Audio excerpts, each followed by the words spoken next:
नमस्कार दोस्तों, school lectures के लिए बहुत बड़ी खुशखबरी, आपके लिए ज्वाइनिंग ऑर्डर आ चुके हैं। तो अब आपको डॉक्यूमेंट क्या क्या ले जाने हैं और ये ऑर्डर कहाँ मिलेंगे, वो सारी चीज़ें हम मुख्यतः डॉक्यूमेंट जो है कौन कौन से ले जाने हैं ज्वाइन करने के लिए आप जा रहे हैं। तो शुरू से ही हम आपसे जुड़े हुए हैं, फॉर्म वैकेंसी आई थी तब से लेके और तैयारी के दौरान से लेके काउंसलिंग से लेके ज्वाइनिंग तक, और ज्वाइनिंग के बाद भी आपसे जुड़े रहेंगे। चैनल को सब्सक्राइब कर लीजिए और जो है आपसे जुड़े रहेंगे, कमेंट वेंट करते रहना। तो दोस्तों आपके लिए ढेर सारी शुभकामनाएं।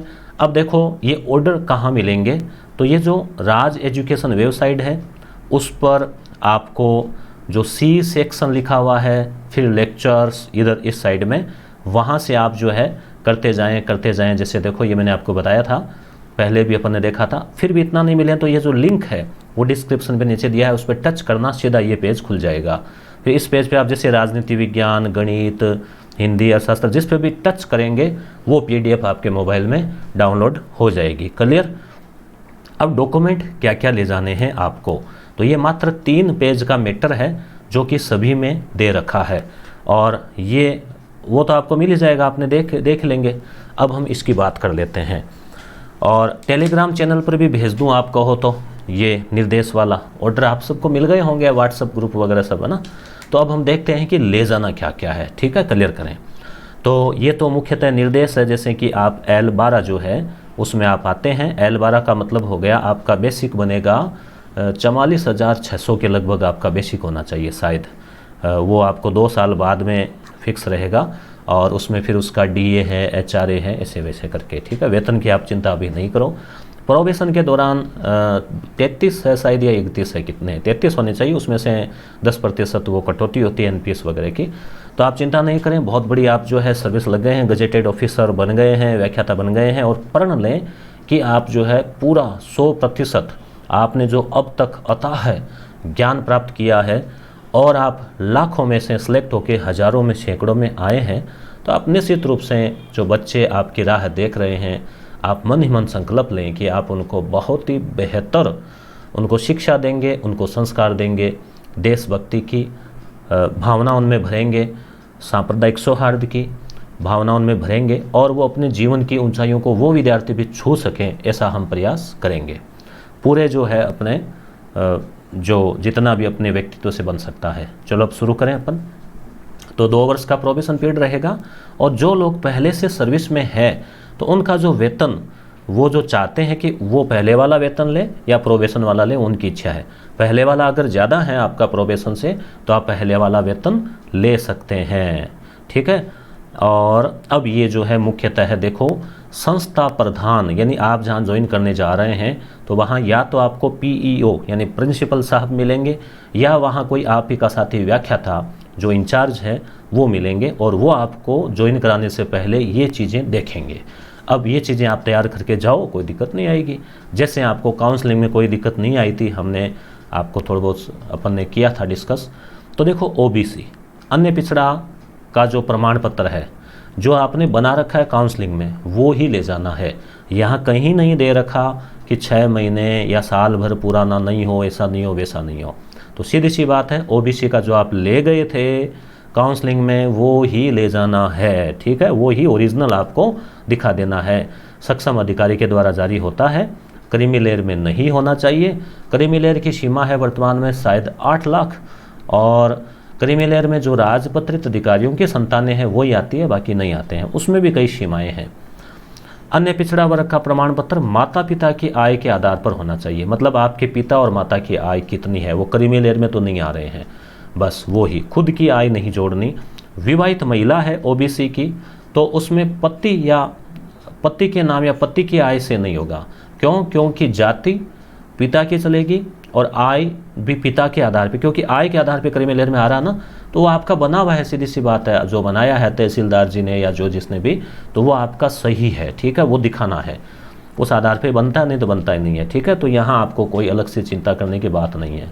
अगला है अभ्यर्थी के शैक्षिक, यानी आपके 10वीं 12वीं BA MA वगैरह, प्रशैक्षिक यानी कि B.Ed की उनकी अंक तालिका है, प्रमाण पत्र, वो जो सब आप काउंसलिंग में ले गए वो ओरिजिनल सेट फाइल साथ ले जाएं, उसको वो देखेंगे, मिलान करेंगे। उनकी इच्छा है कि हालांकि आरपीएससी ने देख लिया, पर वो भी चाहें तो देख सकते हैं। अन्य आवश्यक दस्तावेजों की प्रमाणित प्रतियां, तो एक एक फोटोकॉपी का सेट आप तैयार कर लेवें, और एक फाइल आती है जो 15-20 रुपए की, जिसमें स्प्रिंग से होते हैं, उसमें आप डाल लेवें व्यवस्थित।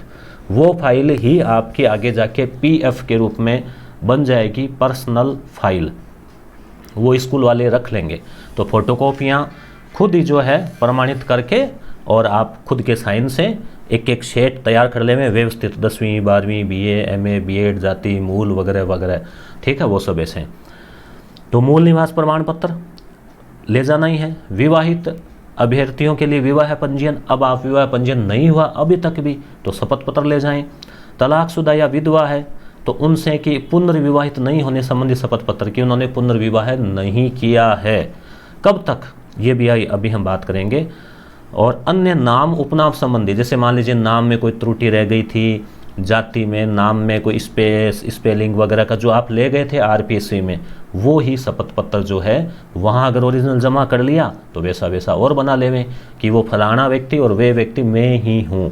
यानी उसमें जो नाम लिखा हुआ है, मान लीजिए रमेश कुमार, और यहाँ लिखा हुआ है रमेश कुमार वर्मा, वो दोनों एक ही व्यक्ति है, मैं हूँ। इस प्रकार का शपथ पत्र आप बनवा लेवें, तो ये सब जो है आपको देखेंगे।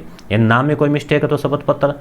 पुनर्विवाह वाला जो है, इसमें देखो, तलाकशुदा या विधवा महिला द्वारा पुनर्विवाह वाले प्रकरणों में अभ्यर्थियों से आवेदन करने से पूर्व, देखो जब आपने फॉर्म भरा था, आवेदन करने से, साफ साफ लिखा हुआ आवेदन करने से पूर्व पुनर्विवाह नहीं करने संबंधी, यानी आपने जिस दिन फॉर्म भरा तब तक आपने पुनर्विवाह नहीं किया, उसके बाद आपने कर लिया, कोई दिक्कत नहीं, आपका हक है।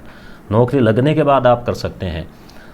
आवेदन के पूर्व तक आपने विवाह नहीं किया, इसका शपथ पत्र आपको देना है, बस इतना ही, कि आपने जिस दिन आवेदन किया था तब तक नहीं किया। क्लियर? इसके अनुसार आर्थिक रूप से कमज़ोर जो ईडब्ल्यूएस वाले हैं, उनके लिए ये आदेश के अनुसार जो ईडब्ल्यूएस बना हुआ है वो आपको देना है।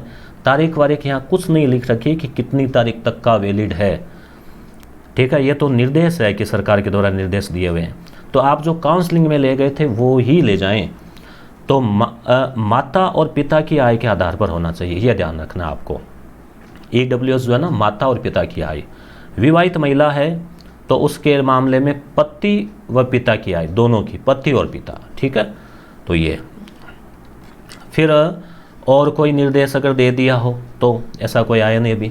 सक्षम चिकित्सा अधिकारी, जहाँ तक मेरे ध्यान में है CMHO जो होते हैं, CMHO साहब, जिला चिकित्सा अधिकारी, उन्हीं के साइन वाला लेते हैं।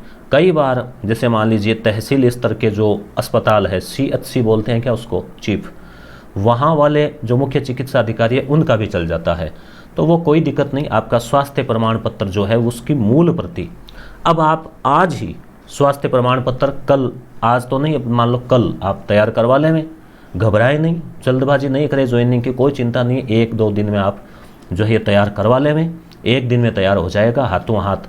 वो ये देखते हैं कि आज की तारीख में आप फिट है, कोई आप ज़्यादा चिंता नहीं करें कि कोई गहन जांच नहीं करेंगे, नॉर्मली कि भाई ये बंदा जो है स्कूल जाने लायक है, नौकरी कर सकता है, दिन भर पढ़ा सकता है, बस ये बंदा 6 घंटे काम कर सकता है बस, ठीक है। तो यानी कहने का मतलब स्वास्थ्य प्रमाण पत्र आपको वो दे देंगे तुरंत ही लगभग, ठीक है। तो ये क्या है, आपकी व्यक्तिगत पंजिका, यानी फाइल में सेव रहेगा आपका, ठीक है। तो इसलिए क्या करना है, आपको ओरिजिनल ही उनको देना है। एक फोटोकॉपी निकलवा लें, खुद के पास रख लें, रखें तो। और जो पहले से राज्य की सेवा में आप नौकरी कर रहे हैं किसी भी प्रकार की, तो आपको ये नहीं देना। क्यों? क्योंकि आपका स्वास्थ्य है फिट, तभी तो आप जो है वो नौकरी कर रहे हैं।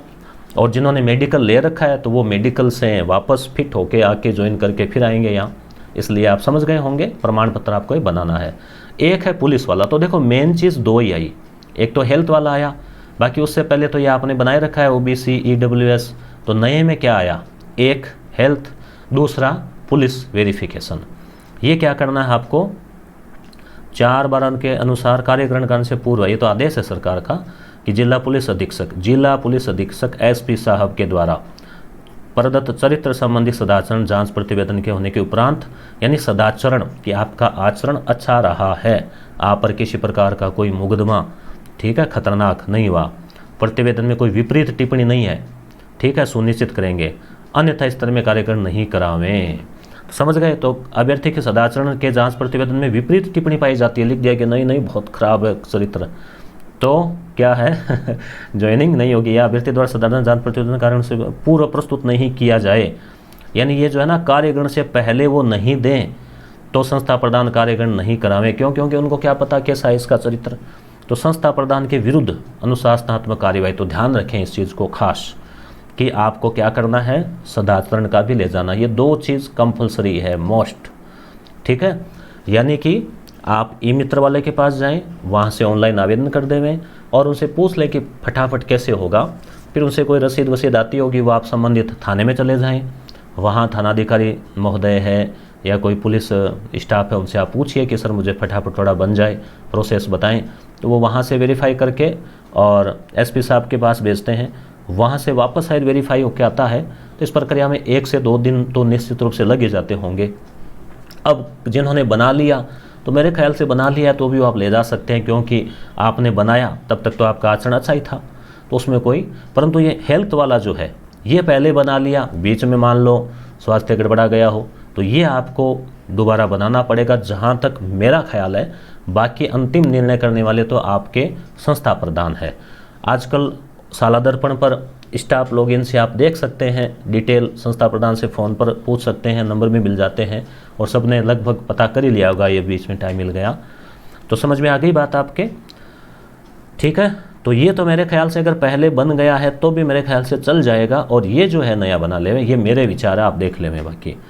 और सेवारत है, अब जो मान लीजिए जो पहले सरकारी सेवा में है उनको ये देने की आवश्यकता नहीं है, क्योंकि उनका चरित्र अच्छा है तभी तो सेवा कर रहे हैं, ठीक है। और पूर्व से राज्य की सेवा में सेवारत कार्मिकों हेतु न्यायिक भ्रष्टाचार इत्यादि प्रकार का मुकदमा विचाराधीन नहीं होना चाहिए। पूर्व से राज्य की सेवा में सेवारत कार्मिक, तो आप जॉब में है ऑलरेडी, ठीक है, सर्विस कर रहे हैं, तो आपको एक स्टाम्प बनाना है 50 रुपये का नॉन जुडिशियल, उस पर लिखवाना है कि आप पर किसी प्रकार का कोई भी मुकदमा प्रकरण, कोई न्यायिक भ्रष्टाचार संबंधी नहीं चल रहा है, ठीक है। ऐसा 50 रुपये का देना है, जबकि नहीं चल रहा तभी देना है, झूठ नहीं देना है, ठीक है। तो इस प्रकार से जो सेवा में है उनको तो ये देना है, और जो नए अभ्यर्थी है उनको पुलिस वाला वेरिफिकेशन देना है। तो ये 1 से 2 दिन का हो गया, ये 1 दिन का हो गया, ठीक है। पूर्व से राज्य की सेवा में कार्यरत कार्मिकों से विभागीय अनापत्ति प्रमाण पत्र लिया जावे, ये भी आपको ले जाना है। आप जहाँ काम कर रहे हैं तो आपके नियुक्ति अधिकारी जो है उनसे एनओसी आप जो है, हालांकि पहले ले ली होगी मेरे ख्याल से, तो वो ही दे देवें, अब नहीं लेने की आवश्यकता नहीं है, उनको कोई दिक्कत नहीं है। तो कि भी उनको, यानी आपका कोई बकाया नहीं है, ऐसा वैसा नहीं है, तो आप उनसे लिखवा लेवें। जैसे मान लीजिए प्रिंसिपल महोदय है या डीओ है, उनसे संबंधित आप पूछ लेवें कौन देगा, इस तरह से। ये एक और है तीसरी इंपॉर्टेंट चीज़, एनओसी तो मेरे ख्याल से आपके आप बनी हुई है, तो 3 चीज़ इसमें आ रही है नहीं, 1, 2, ये 2 भी किन के लिए नहीं है, जो सर्विस में उनके लिए तो है नहीं, नए वाले बंदों के लिए है। और ये है तीसरा, आवेदक द्वारा दहेज और धूम्रपान संबंधी स्व घोषणा, ये सभी को ले जानी है कि वो दहेज न लेंगे न देंगे, ठीक है, और धूम्रपान न करेंगे न करने देंगे। विद्यालय का कैंपस पूरा वो जो है ना विषय रहता है, तो वो लिखवा लेना, आप लिख देगा यदि और लिखा रखा है तो ठीक है। क्यों? क्योंकि इसमें ये नहीं है कि आज ही के डेट का हो, 10 दिन पहले लिखवा लिया तो भी क्या है भाई, स्टाम्प की कोई वैलिडिटी तो होती नहीं है कि 10 दिन में ये खत्म हो जाएगा, ऐसा तो है नहीं। यदि राज्य सरकार की राय में इनका कार्य आचरण परिवीक्षा की समयावधि में संतोषप्रद नहीं पाया जावे, 2 साल का प्रोबेशन पीरियड है, उसमें विशेष आपको ध्यान रखना है, अथवा यह प्रतीत हो कि इसमें एक दक्ष प्राध्यापक होने की क्षमता नहीं है, तो सरकार आपको विमुक्त कर सकेगी। ध्यान रखना, 2 साल आप बहुत शानदार मेहनत करनी है, तो क्या होगा पता है, इससे आपका शरीर ढल जाएगा और फिर आप आगे भी उसी को जारी रखेंगे, ठीक है ना। एक ट्रेनिंग हो जाती है ना, तो व्यक्ति का मानसिक और शरीर उसमें ढल जाता है। नियुक्त अभ्यर्थी जो विवाहित है और उन्हें अपना विवाह पंजीयन प्रमाण पत्र, जीवित संतानों का घोषणा पत्र संलग्न प्रारूप में उपस्थिति के समय प्रस्तुत करना होगा, अन्यथा उपस्थिति की अनुमति प्रदान नहीं की जावे। यानी कि जो विवाहित है तो विवाह पंजीयन प्रमाण पत्र देना है। आप कहेंगे ये बना ही नहीं, क्या करें, तो इसका शपथ पत्र दे दो कि मैं जल्द बना लूँगा। और आपके संतान कितनी है, 2002 के बाद कितनी है, पहले कितनी है, ठीक है, वो आपको एक शपथ पत्र देना है संतान वाला, ये भी आपने बना रखा होगा। तो वो क्यों? क्योंकि यहाँ कहीं भी तारीख नहीं लिखी हुई कि इतनी तारीख तक जो है देना है, आज की डेट तक, ऐसा नहीं लिखा हुआ। दिनांक 2002, उसके बाद 2 से अधिक संतान होने वाले अभ्यर्थी नियुक्ति के पात्र नहीं है। परंतु यदि प्रथम प्रसव से एक जीवित संतान है और पश्चात से प्रसव से एक से अधिक संतान होने पर ऐसी संतानों को एक इकाई माना जाए। आप समझ गए होंगे लाइन को। भूतपूर्व सैनिक जो है फौजी साहब, उनके वर्ग में चयनित अभ्यर्थियों से अपेक्षित NOC फॉर सिविल, ये NOC फॉर हायर एजुकेशन, ये इस प्रकार की उनको जो है वो जानते हैं अच्छे से, तो वो आप ले जावें। और चयनित अभ्यर्थी विभाग की वेबसाइट से नियुक्ति आदेश की प्रति डाउनलोड कर, ये डाउनलोड कर लेवें आप, लिंक मैंने डिस्क्रिप्शन में दे दिया है, तो इसे डाउनलोड कर लेवें। जिसमें देखो ये नीचे लिस्ट आती है ना, ये इसमें एक तो आप वाला पेज का, एक तो पहला पेज, इसमें आपको सारे पेज नहीं लेने, एक तो पहला पेज, उसमें ये आदेश आ गया, ठीक है। ये आदेश है, आप एप्लीकेशन लिखो ना तो ये आदेश आपके बहुत बार काम आएगा, अभी काम आएगा, प्रोबेशन पूरा होने के बाद काम आएगा, तारीख, ये आदेश और तारीख। तो एक तो पहला पेज हो गया, एक वो पेज जिसमें आपका नाम है और उस पे अपने नाम के आगे से राइट का टिक लगा लेवे, ठीक है। और एक लास्ट वाला पेज, एक तो पहला पेज, एक आपके नाम वाला पेज, चाहे वो पहले में हो, चाहे बीच में हो, चाहे लास्ट वाले में हो, एक लास्ट वाला पेज। क्यों? क्योंकि लास्ट वाले में हस्ताक्षर होते हैं निदेशक महोदय के, ठीक है। तो 3 पेज आपको निकलाने, 104 पूरे नहीं निकलवाने, ठीक है। तो आपको क्या करना है, 10/4/2021 तक कार्यग्रहण कर ले भैया। 10 तारीख है, इसमें भी आप चिंता नहीं करें। कई अभ्यर्थी ये सोचते हैं कि मैं कल ही जाके ज्वाइन कर लूँ तो आगे प्रिंसिपल में प्रमोशन में फ़ायदा मिलेगा, ऐसा नहीं है। आगे प्रिंसिपल प्रमोशन के लिए तो क्या होता है कि ये जो ज्वाइनिंग मिलती है ना, आपकी मेरिट है उससे भी आपकी बनती है, और किस को पहले ज्वाइनिंग मिलती है, तो ज्वाइनिंग तो सभी को साथ ही मिल रही है, तो विषय के अनुसार जो मेरिट होती है ना, उसके अनुसार बनता है कि भाई आपकी मेरिट किस सब्जेक्ट में कितनी है। तो प्रत्येक सब्जेक्ट में जो मेरिट वाले हैं, मान लीजिए उनके हिसाब से उनकी सूची जारी होती है, तो ऐसा नहीं है। हाँ, आप विद्यालय में ज़रूर फ़र्क पड़ता है कि मान लीजिए आपके विद्यालय में 2 लेक्चरर आप पहुँचे, एक पॉलिटिकल के पहुँचे, एक आप हिस्ट्री के पहुँचे, एक ने मान लीजिए ज्वाइन किया 5 तारीख को, एक ने ज्वाइन किया 6 तारीख को, तो इसमें 5 तारीख वाला आपसे सीनियर रहेगा, ठीक है। यानी जब कभी भी प्रिंसिपल महोदय नहीं हो तो फिर 2 नंबर पे इंचार्ज होंगे, सीनियर होंगे, तो 5 तारीख वाले होंगे। अगर 5 तारीख को भी 2 व्यक्ति पहुंचते हैं और एक पहले पहुंच जाता है, दूसरा थोड़ी देर बाद पहुंचता है, घंटे, 2 घंटे, 3 घंटे, तो उससे हस्ताक्षर बाद में होते हैं, तो वो भी वहाँ सीनियर माना जाता है उस विद्यालय के स्टाफ में, ठीक है। तो जहाँ तक मेरा अनुभव है इसी प्रकार से है। अब हो सकता है कुछ मेरे से भी कोई त्रुटि रह गई होगी, जहाँ तक मेरे ध्यान में है यही बातें हैं। तो अब उक्त दिनांक तक कार्यग्रहण नहीं करने पर यह आदेश स्वतः ही निरस्त माना जाएगा। अब कई महिला या पुरुष ऐसे भी हो सकते हैं जिनके कोई स्वास्थ्य संबंधी प्रॉब्लम है, कोई महिला है, डिलीवरी की स्थिति है और है, तो ऐसी स्थिति में वो क्या कर सकते हैं कि डायरेक्टरेट यानी बीकानेर जाकर और जो है एप्लीकेशन देकर और इसको एक्सटेंशन लीव जो है वो, यानी इसको ज्वाइनिंग को कुछ बोलते हैं उसको, वो आप जो है बढ़ा सकते हैं। यानी आप स्पेशली अपनी परिस्थिति बता दें कि मान लीजिए डिलीवरी हुई है अभी या होने वाली है, ऐसा महिलाओं के साथ कई बार ऐसा हो जाता है, तो वो जो है ऐसा भी कर सकते हैं। 1 महीना, 2 महीना, 3 महीना, जितना भी डायरेक्टर महोदय उनको उचित लगे उस हिसाब से वो आपको दे सकते हैं। तो सही नहीं पाए जाने पर बिना नोटिस के सेवाएं समाप्त की जा सकती है, इसलिए ध्यान रखिए, सूचनाएं सही देनी है। राज्य में विधानसभा चूरू राजस्व संबंधित संस्था प्रधान द्वारा आदर्श आचार संहिता की पालना सुनिश्चित करते हुए, देखो अच्छा, राज्य में विधानसभा उपचुनाव है, तो चूरू में, हमारे यहाँ सुजानगढ़ में है, ठीक है, राजसमंद में है, भीलवाड़ा में है, तो चयनित अभ्यर्थियों को संबंधित संस्था प्रधान द्वारा आदर्श आचार संहिता की पालना सुनिश्चित करते हुए कार्यग्रहण कार्यमुक्ति की कार्यवाही संपादित कराई जावे। तो देखो इसमें कोई दिक्कत नहीं है, आचार संहिता लगी हुई है, परंतु ज्वाइनिंग करवाई जा सकती है, ठीक है। आचार संहिता का पालन करने का तात्पर्य यही हुआ कि नियमों का ध्यान रखते हुए और कोविड गाइडलाइन का भी आपको ध्यान रखना है, और साथ क्या क्या ले जाना आपको समझ में आया होगा बात। एक तो ले जाने हैं ओरिजिनल डॉक्यूमेंट वाली फाइल, एक ले जाने हैं सभी डॉक्यूमेंट्स की फोटोकॉपी, ठीक है, और एक ले जाना है थोड़ा प्रसाद, मिठाई का डब्बा। क्यों? क्योंकि देखो नौकरी लग रहे हैं, पहली बार स्कूल में जा रहे हैं, तो मेरा सुझाव है, कोई अनिवार्य नहीं है, आप इसको कोई अन्यथा नहीं लें, कि आप मीठे के साथ में सभी का मुंह मीठा कराते हुए एक सकारात्मक ऊर्जा के साथ में, पॉजिटिविटी के साथ में, प्रसाद के साथ बांटते हुए खुशी के साथ ज्वाइन करें, और एक संकल्प के साथ कि हमें जो है इस विद्यालय में सेवा का मौका मिला है, जितने दिन भी रहें स्टाफ याद करें, बच्चे याद करें, गांव वाले याद करें कि वास्तव में कोई गुरुजी आए थे यहाँ। तो इसलिए दोस्तों अच्छे से काम करना है। और आपको क्या क्या ले जाना है?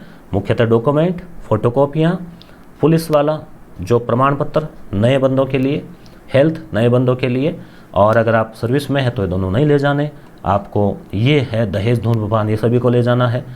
NOC ले जानी है, डॉक्यूमेंट ले जाने हैं। तो कोई दिक्कत वाली बात नहीं है, आराम से आप ज्वाइन करें। आपके लिए उज्जवल भविष्य की ढेर सारी शुभकामनाएं। स्वस्थ रहें, राजकीय दायित्व का निर्वहन करें, और सर्विस लगी है, बड़े भाग्यशाली आपने मेहनत की और आपको आपका लक्ष्य हासिल हुआ है। तो अब आप जो है अपने कर्तव्य पथ पर अग्रसर हो जाइए। जय हिंद, शुभकामनाएं, धन्यवाद।